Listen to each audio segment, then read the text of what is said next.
What is going on, everybody? My name is Daisy, and for those of you that don't know me, and in this video I'm going to be showing you how to restore from 0 sales to $33,000 in its first month of a new dropshipping store. So the first thing I want to show you guys is that I am legit, and I actually do have this dropshipping store. So I'm going to take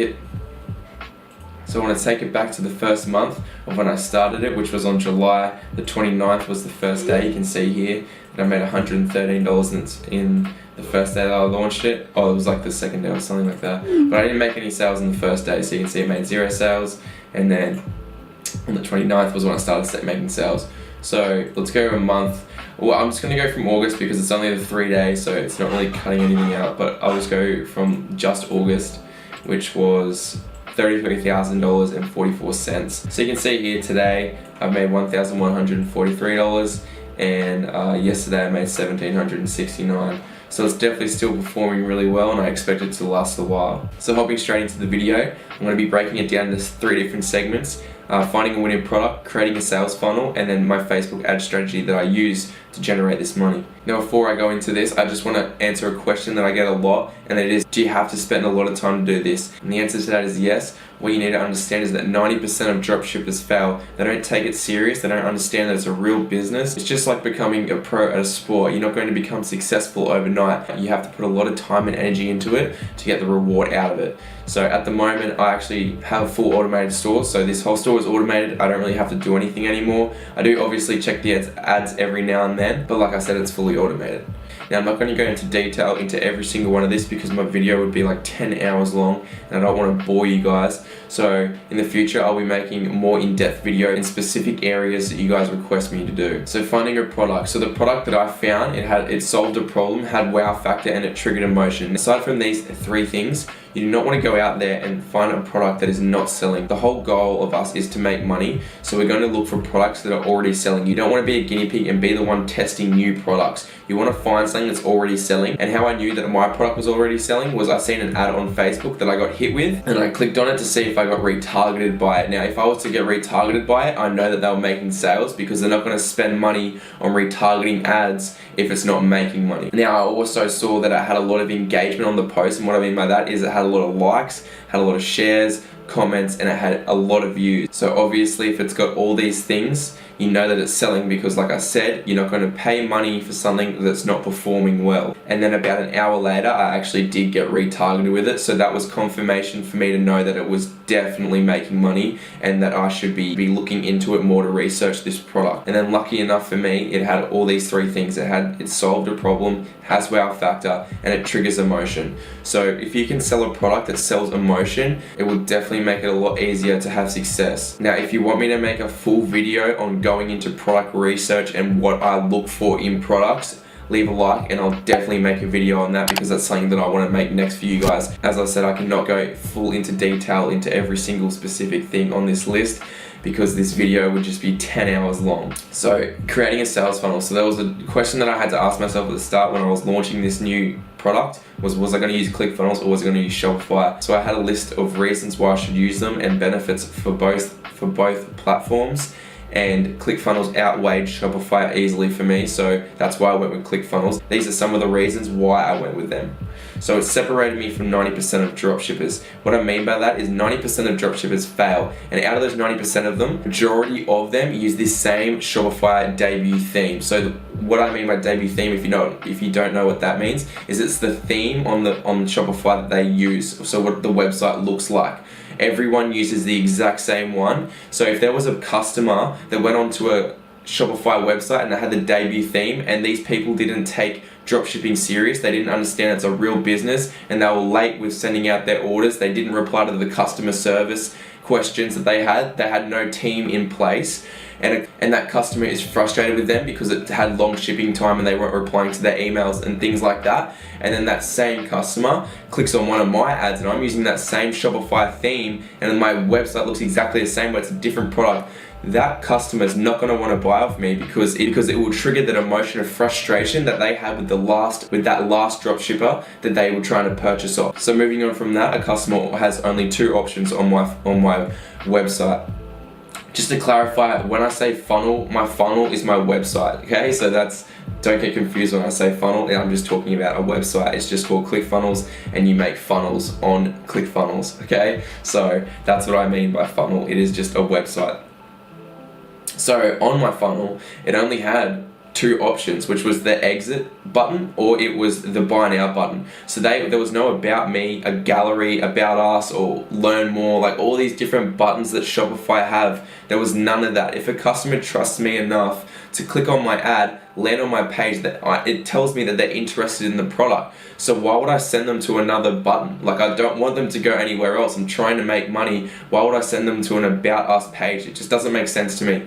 So instead of throwing them off and letting the customer click wherever they want, I was literally telling them where they can go. And if they were to exit, a pop-up will come up and say 60% off. So it's literally making it hard for them to leave rather than to go forward and proceed to the checkout. Basically, that goes into the next dot point. It walks the customer easily to the checkout. So I'm literally walking them through it. It's not hard. It's so easy for them to go to my checkout because I want it to be as easy as possible and not confusing, which goes into the next dot point and the next dot point. So less clicks equals more sales. The more clicks that you have on your website, what you got to think is you're going to lose a customer with every single click you have. That's a rule that I go by. So the easier and less clicks, so the less effort and less clicks that the customer has to do, the more sales that I make and the more money I make. So the one-click upsell. So this is like the ClickFunnels famous one-click upsell. So once they purchase off me, their page gets refreshed and it lands on an upsell page. And what I mean by an upsell page, so for my upsell was literally just the exact same product for $5 off. And instead of them having to fill out the whole order form again with all their details and their credit card details and stuff like that, all they have to do is click one button, because while they're on that page, their details are stored in the back end from the original purchase that they made. So, and again, it is really easy for them just to click one button. There's no effort with them having to go and fill out their whole details again to purchase something else off me. It's literally just a one-click upsell. They click one button or they don't click it. And then I made extra money just from putting an upsell on the page, which is really important. It's like just going to a shopping center and you're buying food and you're at the checkout and you're about to pay, and it asks, and there's all these shiny like magazines and lollies and things like that trying to grab your attention. That is a shopping center trying to upsell you, and that's what I'm replicating into my online store, which I think is really important because I would have lost a lot of money if I didn't have that upsell in place. ClickFunnels was an easy decision for me because it allows me to make pretty much like 100 stores or however many stores that I want to make.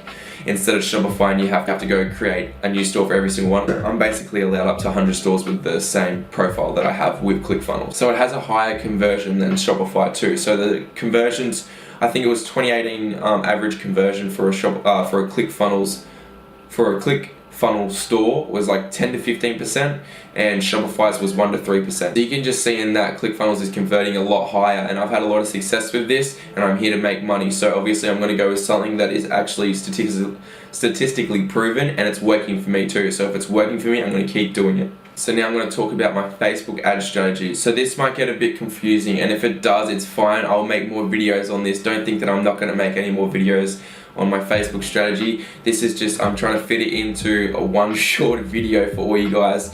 And yeah, if it gets confusing, just rewatch it, pause it, write it down, whatever you have to do, because it can get a bit in depth if you're a beginner. So going into launching my ads, I had 3 objections. I had no audience, or 4 actually. I had no following too, no audience, and that kind of goes hand in hand. I had no pixel data, and I had no social proof. So I literally had nothing, and I was trying to compete with someone that was already making money.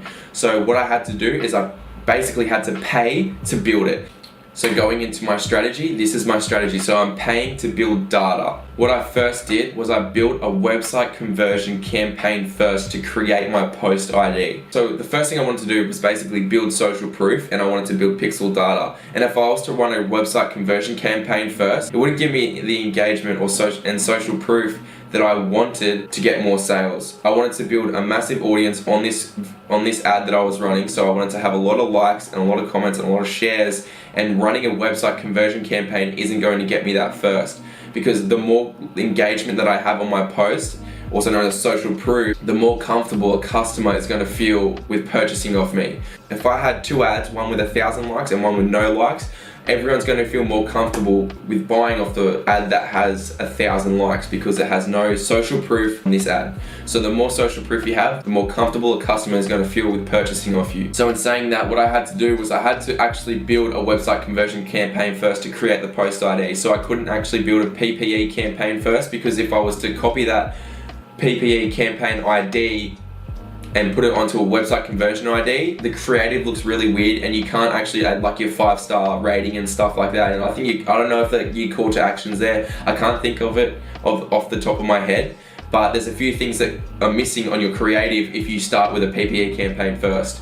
So you have to build your website conversion campaign first to get the ad ID. Once you post that, you just leave it in review. You just leave it in review and you switch it off. So that actually creates the post ID.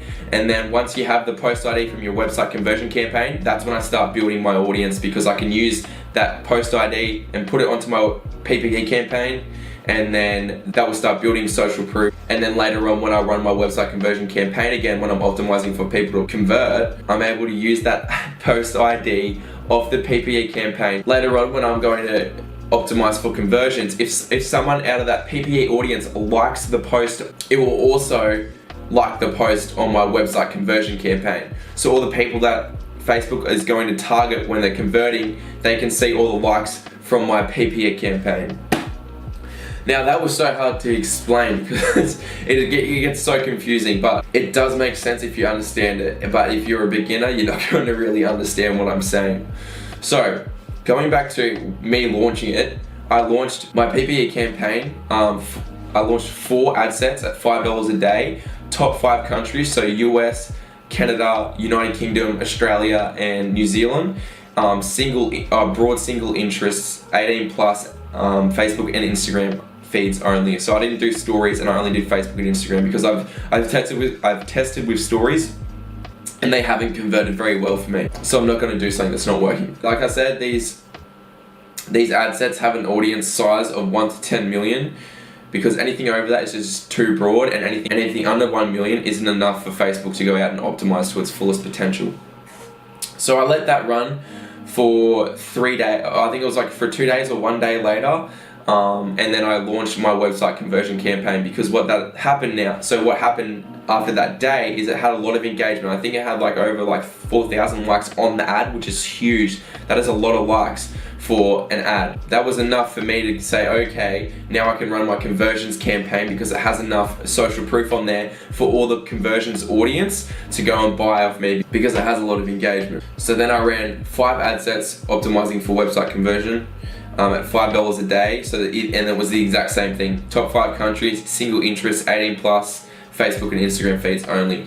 And then I switched off 3 of my PPE campaigns because I had enough social proof on it now that I was able to just run 1 to keep a little bit of engagement still running, but I already had enough social proof. It was well over 1,000 or something like that. So that was enough for me to turn 3 off. So I was saving money, because the more money I save, the better it is. And then, okay, so 9 days later, so after that I had over 30 purchases by now. I think it was around 30 to 50 purchases. And I wanted to test launching lookalike audiences, because I see a lot of people. I see Gabriel. I actually watch a lot of Gabriel. He said he doesn't launch lookalike audiences until he has 500 purchases or something crazy like that. But I didn't. I was a bit impatient, and I just wanted to test to see if it worked. So I launched my lookalike audience, optimizing for initiate, checkout, and purchases only in US and Australia, with 30 purchases. And I don't know what the initiate checkout was. It was probably maybe 100 or something like that. 150 people initiated the checkout. So I just created a lookalike audience with 30 purchases just because I wanted to test it, and it actually worked really well. So I did 1 to 5% segments. So it was 0 to 1%, 1 to 2%, 2 to 3%, 3 to 4%, and 4 to 5% on both initiate, checkout, and purchase. And I had 2 different campaigns running, one for America and one. And after 2 days, a majority of them won. So there was 10, I think it was 10 ad sets all up that were launched, lookalike audience ad sets, and majority of them were winners. So they performed really well, and I think about 3 of them didn't work. Maybe 2 or 3 of them maybe had to get shut off because they weren't profitable, and I'm not going to keep something running that's not profitable. And then 1 week later, I did a little vertical scale test on some of the LLAs that were performing really well. So, and I had a lot of success with that too. So I did little vertical scales. So it was like, I started everything with $5 budgets, and I vertical scaled to about $10 budgets. And what I was doing, I was never touching an ad set that was already working. I was always duplicating it and then changing it to $10, because I don't like messing with Facebook ad sets, just because I feel like it has like a lot of momentum and I don't want to ruin that momentum. I don't know if that's actually true, but I see a lot of people say it and it works for me, and I don't want to touch anything that's working.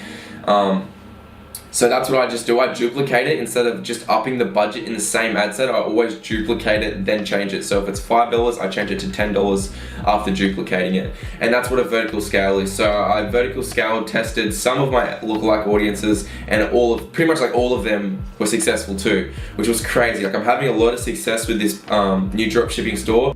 Okay, so my camera battery just died, so I had to swap it out. But going back to what I was saying about the success of this store, I get a lot of questions asking about my profit and loss. So what I've done is I've made a profit and loss statement for the month of August. So you can see I've spent $5,238.27 on advertising. My order fulfillment came to $14,221.59. My virtual assistant, it was $184.12. ClickFunnels was $144.27. International fees was $100. I just added this extra fee in because all of these actually covered their international fees and transaction fees and things like that, but I just added an extra $100 just in case I missed out on something, but I don't think I did. So my revenue was $33,044, and my overall expenses were $19,887.86. So that leaves me with a profit of $13,156.14, with a profit margin of pretty much 40%, 39.8. We'll round that up to 40%. I know majority of this might be confusing, especially if you're a beginner, which is why I want to put out more content so I can go in depth in specific areas that you struggle with, which will make it a lot easier for you to understand. So if you have any requests on what you want me to talk about, leave a comment down below or message me on Instagram and I'll make a video on it. So thank you guys so much for watching. I honestly appreciate it, and I'll see you in the next video.